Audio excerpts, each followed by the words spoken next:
Hi hello नमस्कार श्री स्वामी समर्थ. तर खूप दिवस झाले मी युट्यूब वरती व्हिडिओ अपलोड केलेच नाहीत आणि कोणती सुद्धा रेमेडी मी तुम्हाला दाखवली नाही. तर आता मी माझं शॉप घातलेलं आहे कल्पना क्रिएशन या नावानं. हाय नमस्कार श्री स्वामी समर्थ. तर बाहेरचा जास्त आवाज येतोय गाड्यांचा, कारण रोडवरती शॉप आहे त्यामुळे. तर युट्यूब वरती मी खूप दिवस झाले व्हिडिओ अपलोड केलाच नाही. तर आज म्हटलं की थोडस अपलोड करूया व्हिडिओ. तर आम्ही एक ब्लाऊज शिवत आहे आणि इतका कामाचा लोड वाढलेला आहे. इथं मी बसले ना, इथं माझं पार्लर आहे छोटस आणि समोर आहे माझी स्टेशनरी. स्टेशनरी म्हणजे असं केलंय मी, म्हणजे मी फॅशन डिझाईनचा कोर्स सुद्धा केलाय. मी ब्युटिशियन आहेत, त्यांना जे सामान लागतं म्हणजे मला जे यूज होईल तेच मी साहित्य ना, मटेरियल सगळं सगळं आणलेलं आहे शॉपमध्ये माझ्या. म्हणजे कस्टमरने जरी घेतलं नाही तर ते मला यूज होईल अशा पद्धतीने मी विचार करून घेतलेला आहे. सगळ्या प्रकारचं भेटेल, कारण स्टेशनरी सुद्धा ठेवलेली आहे. ब्रायडल साठी जे काही लागतं ना, तर कस्टमरने जरी घेतलं नाही तर ते मला नक्कीच यूज होईल. म्हणजे काही वेस्ट असं जाणारच नाही त्याच्यामधलं, मला यूज होईलच ते. तर लेस वगैरे खूप सारे छान छान प्रकारचे आणलेले आहेत मी. अस्तर वगैरे आणलीच आहे. तर मी ड्रेस ब्लाऊज वगैरे स्टिच करते, त्यामुळे मला पुढे जाऊन लागतीलच. आणि आता एक मी ब्लाऊज स्टिच करत आहे.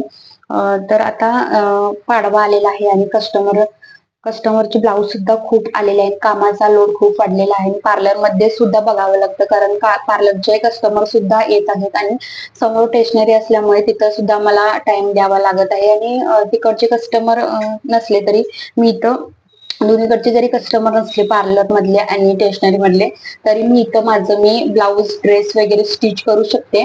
म्हणजे खाली बसून होणारच नाही अशा पद्धतीनं. म्हणजे टाइम वेस्ट आपला करायचा नाही.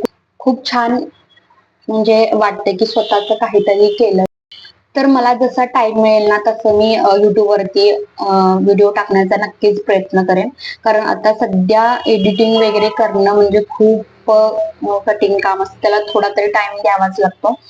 आणि आज मी ठरवलं की मी व्हॉइस ओव्हर करणार नाही, तसंच व्हिडिओ बनवूयात आपण. कारण व्हॉइस ओव्हर नंतर केल्यानंतर खूप म्हणजे खूप त्याच्यातच टाइम जातो आणि इथं मला टाइम पुरणार नाही तो. म्हणून मी म्हटलं की तसंच बोलून टाकूया. तर मला थोडासा व्हिडिओ टाकायला टाइम लागेल, म्हणजे डेलीच्या लाईफ मध्ये, कारण घरचं सुद्धा आवरून मला यावं लागतंय. कारण की युट्यूब वरती व्हिडिओ मी डेली नाही, 2 दिवसात किंवा 4 दिवसातून एकदा मी व्हिडिओ टाकण्याचा नक्कीच प्रयत्न करेन. कारण आता लग्नाचे सीझन सुद्धा आहेत, त्यामुळे लोड खूप वाढलेला आहे. सगळ्यात महत्वाचं म्हणजे एक मोठं माझं काम असलं, कारण मी अस्तर वगैरे लेस वगैरे आणायचं असेल ना, तर एकतर बेळगावला जावं लागायचं मार्केटमध्ये, नाहीतर मला शॉपमध्ये बाहेरच्या रोडवरती जावं लागायचं. त्याच्यामुळे मला टाइम भेटला तर मी एकदाच आणून ठेवायचे, पण सारखं सारखं जावं लागत होतं. तर मी आता स्वतःच शॉप घातलं आहे, त्यामुळे मला ते काम अगदी म्हणजे अगदी सोपंच पडलं. तर त्याचा एक फायदा झाला, कारण मी मला लागेल तेच सामान आणलेलं आहे. आता धावपळ तर होतच आहे, खूप सारी धावपळ होत आहे. कारण घरचं बघणं, इथं येऊन इथलं बघणं, कारण पार्लर असल्यामुळे तिथले सुद्धा कस्टमर येतातच. आणि समोर स्टेशनरी वगैरे आहे, तिथं सगळ्या प्रकारचं मी मटेरियल ठेवलेलं आहे. तर तिथं पण लक्ष द्यावं लागतं. आणि आता ब्रायडलचा सीझन असल्यामुळे मेकअपच्या ऑर्डर सुद्धा मला आहेत खूप साऱ्या. तर तिथं सुद्धा मला टाइम द्यावा लागेल. आणि ब्लाऊजचे तर खूप सारे मला ऑर्डर्स आले आहेत ब्लाऊजचे. तर साडी गोंडा सुद्धा म्हणजे माझ्याकडे खूप साऱ्या त्या सुद्धा ऑर्डर्स आलेल्या आहेत, आरीवर्कच्या आलेल्या आहेत. तर सगळ्या गोष्टी मला मॅनेज करून मला वरती टाइम द्यायला मला थोडासा वेळ जाईल. तर माझं शॉप आहे ना, तर ते तुम्हाला एक दिवस पूर्णपणे असं दाखवते. किंवा माझं हे पार्लर आहे ना, छोटस अगदी छोटं आहे, पण खूप छान आहे. तिथं येऊन मला खूप छान वाटतं. तर आणखी माझ्या पार्लरमध्ये खूप साऱ्या गोष्टी मला करून घ्यायच्या आहेत.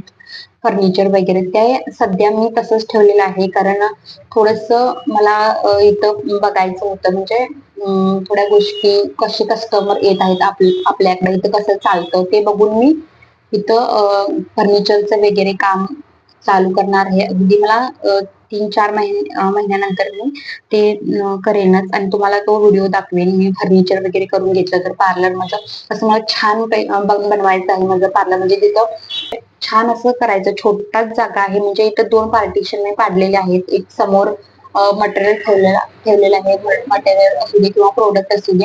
तर त्याचं केलेलं आहे आणि अगदी छोट्याशा जाग्यामध्ये मी माझं पार्लर केलेलं आहे. म्हणजे एक साथ दोन्हीकडे मला टाइम देता येईल या पद्धतीनं. तर आवाज कसा येत आहे मला काय समजत नाहीये, पण बाहेरचा आवाज तर खूप येत आहे. बघूयात. तर भेटूयात असेच एका नवीन व्हिडिओ सोबत. तोपर्यंत माझ्या चॅनलवरती कोणी नवीन आला आहे तर त्यांनी माझ्या चॅनलला लाईक आणि सबस्क्राईब नक्की करा. अशाच प्रकारचे व्हिडिओ तुम्हाला बघायला भेटतील माझ्याकडून. थँक्यू. बाय.